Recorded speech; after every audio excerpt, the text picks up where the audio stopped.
हमारे मेजर साहब थे एनएलसी में, मेजर अकरम, वो एनएलसी में पोस्ट हुए, बड़े मेहनती थे और बड़ी उन्हें वहां नोट उन्होंने ये किया कि वहां से ऑयल चोरी होता है ऑयल फील्ड से, और चोरी होके वो रास्ते में क्रूड ऑयल बेच देते थे और वो क्रूड ऑयल की बजाय पानी भर के रिफाइनरी में पहुंचा देते थे, क्योंकि एनएलसी की गाड़ियों पे GSQ का निशान लगा होता है, वर्दी में होते हैं, वो रिफाइनरी की जरूरत ही नहीं थी कि चेक करता, वो कहते जी खोले और पाइप डाल के आ जाते वापस।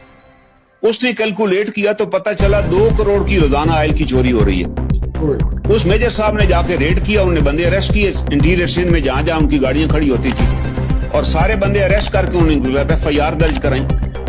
उसके बाद वो जो ऑयल माफिया था, मेजर साहब को नहीं पता था ऑयल माफिया का कि कितना बड़ा, उस पर प्रेशर आया, उसने कहा मैंने FIR दे दी है, इसमें जो एनएलसी के अफसर हैं उनके खिलाफ भी मैंने दे दिया, जो JCU पकड़े गए उनके खिलाफ भी दे दिए गए। तो इतने में DG NLC थे मेजर जनरल जहीर, वो उन्होंने NLC हेडक्वार्टर विजिट किया, उन्होंने कराची में, उन्होंने बताया कि सर ये हो रहा है, यहाँ ऑयल चोरी हो रहा है रोजाना 2 करोड़ का, और ये जो गाड़ियां खरीदी गई हैं इसमें भी गलत इनवाइसेस दी गई हैं, हर गाड़ी में गवर्नमेंट को 20-20 लाख का नुकसान हुआ। तो उन्होंने कहा मैं कार्रवाई करूंगा। तो कुछ दिन जब कार्रवाई नहीं हुई तो उनको पता चला एक और उन्होंने कोई वहां जुर्म किया, तो उसको बताने के लिए वो फौरन पिंडी आए और DG NLC को जाकर मिले कि सर ये एक नई कार्रवाई वहां पर हो गई है।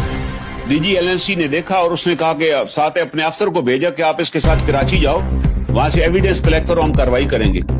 वो जैसे ही एयरपोर्ट पे उतरे और बाहर निकले तो वो जो 7 अफसर था उसने उसको अरेस्ट कर लिया, उसके सर के ऊपर ब्लाइंड फोल्ड किया, उसे ब्लाइंड फोल्ड, तो उसको लापता कर दिया मेजर को, और नतीजतन मेजर साहब को ले जाके अपने उन्हें किसी सेल में डाला। उसको इतना टार्चर किया गया कि तुम्हें जब बता दिया गया था कि तुमने इस पे बस FIR करा दिया, अब आराम करो, why you went to the DG ने ही बंदे भेजे थे साथ, और उसमें उसको इतना टार्चर किया गया कि ही लॉस्ट हिज सेंसेस, और इतनी क्रिटिकल कंडीशन में फिर जब उन्होंने देखा कि ये तो बंदा, पहले प्राइवेट किसी हॉस्पिटल में दिखाया, उसने भी जवाब दे दिया कि ये तो मर जाएगा, उन्होंने जाके PNS शिफा में उसे दाखिल कर दिया, वहां उन्होंने देखा कि क्रिटिकल कंडीशन में है। और चंद दिन गुजरे, जब उसने थोड़ी सेंसेस गेन की तो उसने अपनी फैमिली को बताया कि जी मैं तो यहाँ पड़ा, उसकी बीवी वहां पहुंच गई। उसने फिर एक लेटर लिखा कि मेरे खामद के साथ ये क्यों हुआ है।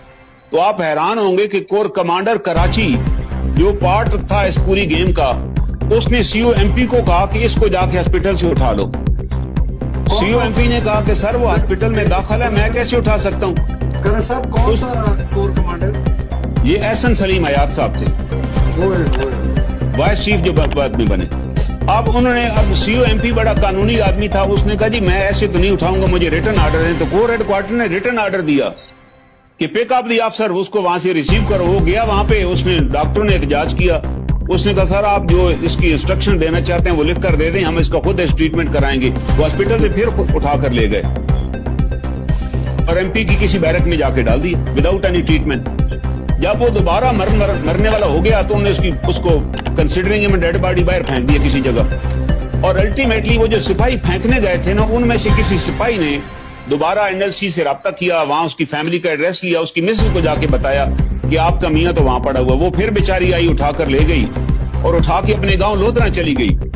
उसने वहां जाकर उसका ट्रीटमेंट करवाया, और जब वो बेचारा रिकवर हुआ, अभी तक ही वह दिन शॉक, उसने कहा जी फौज फौरन रिस्पॉन्ड करेगी। जैसे ही रिकवर हुआ उसने फिर दोबारा आर्मी चीफ और अपने इसको खत लिखा AG को कि जनाब मेरे साथ ये सलूक हुआ और मैं घर में मर रहा हूँ।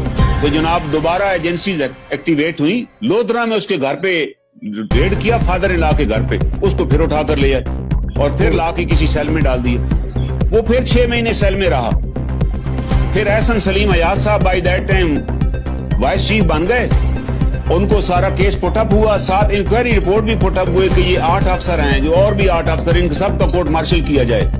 किसी का कोर्ट मार्शल न हुआ, और MS और सलीम हयात साहब ने अपने कलमों से लिख दिया कि अफसर शुड बी इमीडिएटली डिसमिस्ड, जबकि अफसर को तो आर्मी चीफ भी डिसमिस नहीं कर सकता, उसके लिए प्राइम मिनिस्टर की अप्रूवल चाहिए। डिसमिस कर दिया गया, और डिसमिस करके उसको फिर घर भेज दिया गया। वो घर चला गया, ही लॉस्ट हिज सेंसेस, अब उसको कोई याददाश्त ही उसकी खत्म हो गई। 1.5-2 साल के ट्रीटमेंट के बाद जब उसने याददाश्त गेन की तो वो सरगोदा की सब्जी मंडी में सब्जी बेचता था बेचारा। मेरा उसने एक प्रोग्राम सुना अहमद मीर के साथ टीवी पे, जिसमें मैंने कहा it is the mind set of a general. जब एक जर्नैल फैसला करता है तो बाकी जर्नैल फिर सारी जिंदगी उस फैसले को इम्प्लीमेंट कराते रहते हैं, उस फैसले से पीछे नहीं हटते।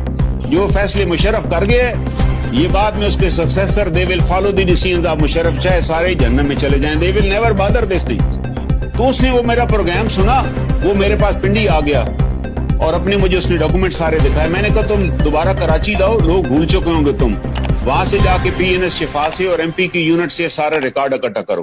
وہ سارا ریکارڈ لے کر آ گیا۔ میں نے یہاں 2015 میں ریٹ دائر کی اور وہ جسٹس ایک جسٹس سے اس زمانے میں جسٹس ظفر اللہ خان خاکوانی صاحب، وہ 9 بجے صبح آتے تھے، وہ 9:30 بجے اندر سے کورٹ سے نکلے چیمبر سے، انہیں پوری میری پیٹیشن پڑھی اور پڑھ کے بڑے حیران ہوئے کہ دس از ہیپننگ، وہ سرونگ افسر کے ساتھ یار یہ سلوک ہو گیا۔ میں تو سر ڈاکومنٹ لگے ہوئے، انہیں فوراً نوٹس جاری کیا کہ ان سے کمنٹس مانگے کہ تحریری جواب جمع کریں۔ آپ اندازہ لگائیں ظفر اللہ خاکوانی صاحب کو چند مہینے بعد ناٹ کنفرم کر کے گھر بھیج دیا گیا، اور اس لیے گھر بھیجا گیا کہ یار آپ نے کیا ضرورت تھی آپ کو نوٹس جاری کرنے کی، آپ کہہ دیتے کہ یار آپ 3